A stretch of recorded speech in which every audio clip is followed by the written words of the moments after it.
I have been responsible for hiring hundreds of employees for different service-based companies, and that'll be important later. But Elon Musk and Andrew Yang, who are both billionaires, say that they vet every single hire in their business, so it must be somewhat important. I'm going to show you the biggest reasons why these service-based companies fall off and how to avoid those mistakes using the 4 C's of hiring. So, what exactly is a service business? A service business, essentially, you're selling time. It is a form of time. You are selling time plus some form of profit, and this is multiplied by the knowledge. So if you are a consulting firm, for example, that is usually a higher leverage activity rather than a trade business. So a trade business would be, I am going to an HVAC technician and I am going there. That is a less skilled labor than figuring out how to restructure $100 million worth of debt for a very large Fortune 100 company. So that's an example of the 2 different types of skill. One may take 3 months in a trade school to learn how to do, and the other one may take 5 years to learn how to figure that out. So there's just 2 different types of knowledge, and you can have more knowledge, you can have less knowledge, and then it's also in what do you have the knowledge in. So for example, some industries tend to pay more. So if you have knowledge in that industry, such as programming, software, or finance, you will get paid more because of the type of knowledge that you have, which leads us to the last part, which is leverage. So it's time times knowledge times leverage. And knowledge is not just what you know, but it's how you apply that knowledge. So another way of saying that would be wisdom. Wisdom is a function of your knowledge and then applying that knowledge. It's not just knowing something, but how do you apply what you know? And at the end of the day, it is people. The people are the product. And so if you look at it at a dichotomy of the best service businesses or the worst service businesses, the biggest ones all have the best employees. If I could give you, let's just say that there are 2 different companies and you have company A and company B. And in this dichotomy, the one on the left has 10 out of 10 systems. So we'll just make a piece of paper and we'll put SOP. Or the other one has 10 out of 10, and you could only have one, you can't have both, people. So we'll just look little human emoji here. There's my, actually I'm gonna make that a stick figure. So if you could only have 10 out of 10 systems or 10 out of 10 people, what would you rather have? Well, some people may say, I'd rather have the SOPs, but the 10 out of 10 people will be able to create the 10 out of 10 SOPs, whereas the 10 out of 10 SOPs cannot always create 10 out of 10 people. And so these are the 4 things that I look for when hiring. And I'm going to talk to you about the people that we look for and what characteristics and traits that they have. At the end of the day, I want people who are, and this is how Warren Buffett does his hiring. It's part of how he does his hiring, but I want people who care about their work and are really passionate about what they do. If I were to boil it down, that's really what it comes down to. But there are sub-skills of that, and they have to be skilled at their craft. They don't just have to care about it, because you can care about your work but not be very good at it, in which case that's not very helpful. But most importantly, are honest, because if you care about your work but you're a thief, then you're just really good at stealing, and I don't want that. Whereas if you care about your work and are very good at what you do and then are honest, then you have a smart, hardworking person that wants to work for you. So that's really what I want. And those are the things that Warren Buffett looks for. He notoriously has said that, or famously has said, that he is looking for hardworking people that are smart, so high IQ, and are honest. And if you don't have those things, then you have a recipe for disaster if you are missing any of those parts. So what is C1? C1 is cash compensation. So this is how much money are they making? So there are, let's just say the red is like the negative, what people can do, and the green is like the positive, what you want to do. So this is the negative state or desired superior state. So underpaying for the role is an example of negative cash compensation. And you can look up what should this role pay. And each different seat in a business has a dollar amount attached to that. So an example of that is you want to focus on the highest dollar per an hour tasks as a business owner, right? Well, you also want your employees to be doing the same thing. And so if they're a very skilled, let's say that you hire someone, a COO, Chief Operating Officer, and that person is doing, and you're paying them $250,000 a year, and they're doing $10 an hour tasks, they are losing you money. So that's an example. Now, the green, the desired of where you want to go for cash compensation, is paying market rate plus some form of a premium, and it could be even 5 or 10%. So if the market rate for a COO is $250,000, you may want to pay $260,000 or $270,000, as well as some amount of upside. So you could pay a base of $200,000 and then have $700,000 of upside or potential in there if they hit their targets, and you align your incentives. That's an example of cash compensation. And when I'm on an interview with someone, there are subtle ways that I can ask for someone to give me what they want of the 4 C's. I can listen for what they're looking for out of this role and to make sure that I know we can provide a good role for this person, because the last thing I'd want is to hire someone and have them have a negative experience with the job and then they go tell everyone else. The best companies in the world, they all have, and this is like JP Morgan, which is one of the largest companies, they want their employees to love the company so much that they want to tell their family how great it is working for this company. Does that mean that it's the easiest job ever? No, absolutely not. And we'll get into that in one of the later C's.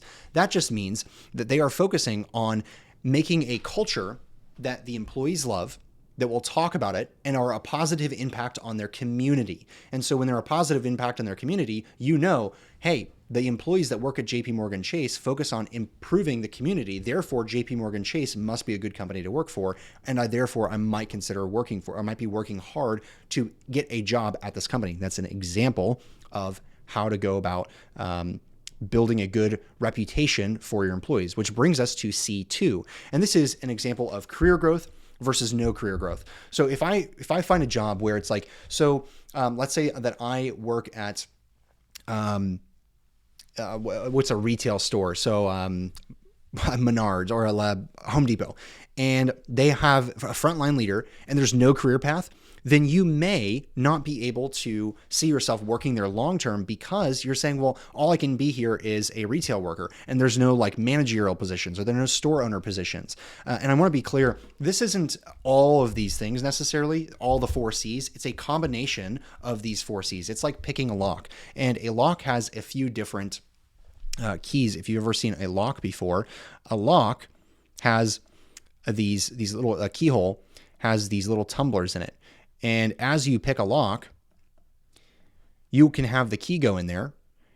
And this is going to be a really horrible key, but you get the point. They will be able to push these tumblers up a certain amount.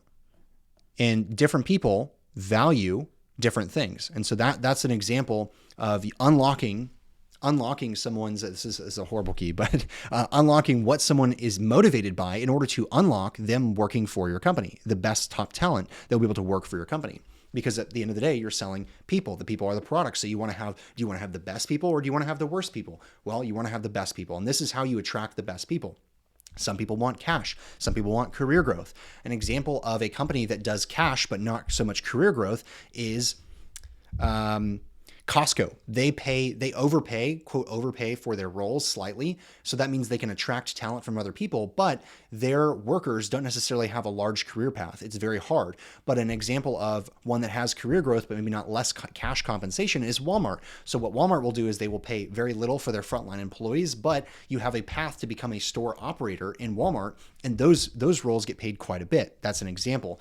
And you can structure this in your business.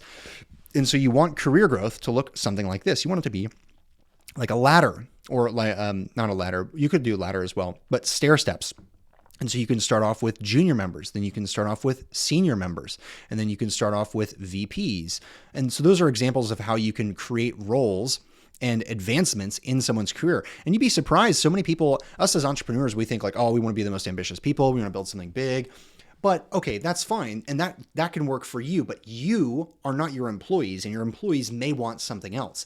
An example of this is we were promoting someone, and I remember asking this person like, hey, so, here's your promotion. Do you have any questions? And they were saying, no, I just want to say thank you so much because this is all I've ever wanted, was to become a senior developer. And that was really eye-opening for me. This person was highly motivated, not because they wanted a ton of money. They just said, I just wanted to have recognition for what I did and become promoted in my role. And also, here's the real crazy thing. There's a very well-known private equity company that hired very, very good market talent. And what they did is they came in and developed them. And reputation is kind of like a cologne, if you will. A good cologne will carry that. It's a personal brand. That brand will follow you. And if you have a bad cologne, you work at a bad company. So as an example, if I was the risk department at Enron, I probably would have, or Silicon Valley Bank, or what's the Sam Bankman-Fried one, FTX crypto exchange. All of those are, giant bad situations. If I worked at those companies, that is a bad cologne that would follow me. That's a bad brand that will follow me to the next. I would not have very many risk opportunities. Or Lehman Brothers, for example, they all collapsed. So these are good examples of bad companies. But if your company does something great and they know, hey, you worked at this company, that is a very positive brand, a very positive cologne. And I know people that have worked at very large companies, very large private equity company that was built, which is at the end of the day kind of a service-based business, built on people. They brought the people together. They built something amazing, and they did it publicly, and everyone saw that they built this amazing private equity company that made tons of money. And then when they all lost their talent for reasons that I will not go into this video, but they lost their talent because people were like, we don't want to work here anymore.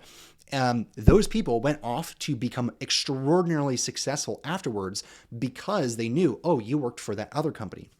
And if you worked for that company, you must also be a great employee or a great operator. And so we also want to hire you or bring you on. And so everyone at that business, they may have been making, I know guys that were making $600,000 a year at that business, but when they left, they were making millions of dollars per year just because of the quality of those employees and how much effort and work they put into building their brand while they were at that company. And when they left, they realized, you're a great employee, I also want you. So that's an example of career growth, even if the career growth is not within the company.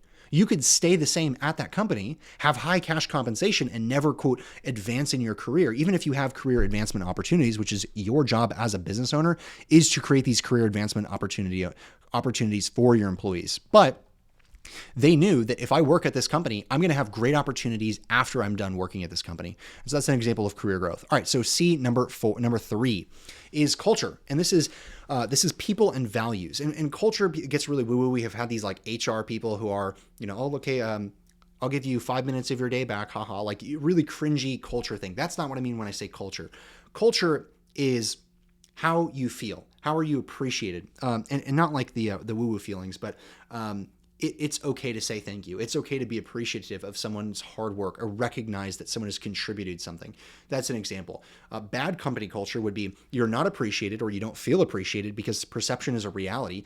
What if you say, there's a famous line from Mad Men where he said I don't remember, he was talking with one of the employees, the person who was employing this other person, and said, the employee said, you never say thank you. And the owner said, well, that's what the money's for. Well, that is true, but some people don't really care as much about money. They just want to be appreciated. And I noticed this, definitely culture hires are much more from people who have made a ton of money in the past, who are really successful at what they do. What they'll value is, hey, I will never work at a bad culture ever again because it's just not worth it. And the best companies in the world do have a good, positive company culture. And culture is also what other people say about you. So, oh, that place is horrible to work at. You know those places. If I say, oh, that place is horrible to work at, you already think of a few companies in your mind, or that place is a great company to work for. And those things will follow that company around. And so bad reputation is very hard to change once you get it. So make sure that you focus on a good company culture where people enjoy working for you. You say thank you and you're intentional about it. Intentional looks like this. If I'm having a Zoom call with someone and an employee who is normally pretty quiet and reserved on meetings speaks up, I'm going to DM that person right away inside of Slack. I'm going to say, great job speaking up today, or inside of the Zoom meeting, great job speaking up today. I want you to keep doing that. Your insights were very appreciated. That makes that person feel like they are having a positive impact in their role. And being recognized publicly. So an example of this is if you have a sales team, making sure that the leaderboard is public and the people who are at the top of the leaderboard are appreciated and said, thank you, you guys are doing amazing work. And they're given swag, for example, or bonuses, or I'm not a big fan of vacations, but because if you give your best employee vacations, then you're down too. You're losing a great employee and you're paying for them to go on a vacation. So it's kind of rough. But so those are examples of how you can recognize your employees and build a positive company culture. And then it's not just you doing those things, it's also everyone else. And so an example of company culture is, what are your core values? Do your core values reflect that of constant improvement, which will lead us to a later, the last C. But if everyone in the business is focused on becoming the best version of themselves, then that will also be part of your company culture. They'll know, oh, this is a place that I can go to grow. And then career growth and opportunity is a part of your company culture, as well as making money. Like, if you go work at Walmart, you're probably not going to make a ton of money, right? That's the brand, that's the culture of Walmart. Whereas if you work at a company where the job is, hey, this is sales, we're here to make money, that's the culture of that company. So that's an example of how you can build positive company culture for yourself and your team members. So let's go over to C4. The last one, the 4 C's of hiring, is challenge, the work itself. So the work itself is an example of this is like a nice to have or something that's detrimental to society. For example, if you work at the blue logo that is OF or PH, one of these like horrible companies, you will like all of a sudden develop a conscience. You're like, this is horrible. I got to get out of here. This is horrible work. This is detrimental to society. If you work at a place that is sells a promise, over promises and under delivers, you probably don't want to work there because you see, man, everyone who goes through here has complaints and they're not treated well. I don't want to work here. That's an example. Those are that is how employees feel like they're not working on a challenge that is worth working on. The opposite of this, the positive, the dichotomy of people who want to work on really impactful problems is saving the world. You may put up with low cash compensation, a very difficult company culture, and maybe hard career growth in your current career, but maybe this is a Tesla specifically as I'm thinking of Tesla. But you are working on problems that are changing the world for the better. And so you may be able to put up with a lot of that if you know that the impact that you have is very positive, the work, the challenge. I remember hiring an editor at one point, and I said, what do you want out of this role? And he was one of the best employees I've ever had, and he was an editor. And he said, you know what? My ideal day looks like sitting down in front of an editing timeline and just editing. And I love that. And that made me so happy because editing is not one of my favorite things to do. And so having that conversation with him was a very big realization for myself of, okay, this person enjoys their job. They enjoy the challenge of the work itself. This person is going to be a great fit. And he ended up being a wonderful hire. So those are examples of the 4 C's that I use during hiring to be able to hire and retain the top talent so that I can have the best business service possible, and that reputation can follow the business around to create something big and truly impactful. So if you like this video, you also might like this video as well. This entire channel is dedicated to making you a ton of money. So I will see you on the other side.